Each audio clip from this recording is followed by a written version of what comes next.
বহরমপুর নামে একটি গ্রাম ছিল।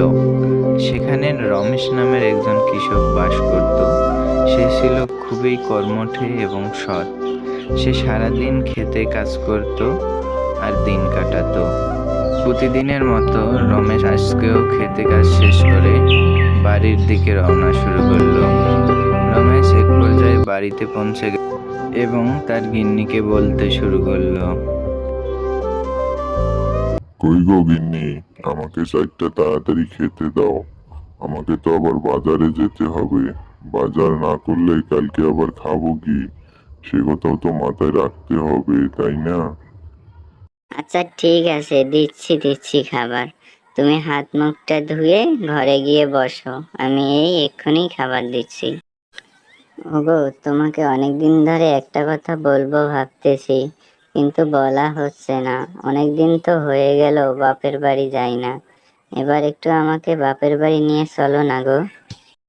আচ্ছা বাবা, আচ্ছা ঠিক আছে, নিয়ে যাব না কেন, বাপের বাড়ি তো যাবা। এবার বাজারের ব্যাগটা দাও তো তাড়াতাড়ি, অনেকটা দেরি হয়ে গেল, বাজার করতে হবে তো। এ কথা বলে রমেশ বাজার করার জন্য বাজারের দিকে রওনা হলো। এই সবজি নিয়ে যান, সবজি, টাটকা টাটকা সবজি। আসেন আসেন, নিয়ে যান, টাটকা টাটকা সবজি নিয়ে যান, ফুরিয়ে গেলে আর পাবেন না, আসেন। আচ্ছা দাদা, তোমার কাছে কি ভালো সবজি হবে নাকি গো? ভালো সবজি থাকলে আমাকে কিছু সবজি দাও তো।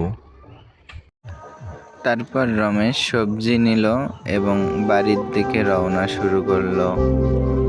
হাঁটতে হাঁটতে রমেশ একটা পর্যায়ে বাড়িতে পৌঁছে গেল এবং তার গিন্নিকে ডাকতে শুরু করলো। কই গো গিন্নি, কই গেলা?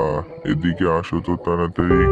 তারপর রমেশের গিন্নি আসলো এবং রমেশ বাজারের ব্যাগটি তার হাতে দিল এবং রমেশ ক্ষেত দেখার জন্য মাঠের দিকে রওনা শুরু করলো। এক পর্যায়ে রমেশ মাঠে পৌঁছে গেল আর সে দেখতে পেল এবার তার অনেক ভালো ফসল হয়েছে। রমেশ খুশিতে নাচতে শুরু করলো। তারপর রমেশ খুশি মনে বাড়িতে পৌঁছে গেল। কই গো গিন্নি, কই গেলা? তাড়াতাড়ি ওঠো, আরে সুখবর আছে গো। কি হয়েছে গো, তুমি এভাবে চেঁচাচ্ছ কেন? আরে গিন্নি, চেঁচাচ্ছি কি আর সাধে? এবার আমাদের অনেক ভালো ফসল হয়েছে গো গিন্নি, আমাদের আর কোনো চিন্তা করতে হবে না। সে কি গো, তাহলে এতদিনে উপরওয়ালা আমাদের উপর একটু মুখ তুলেছে এসে।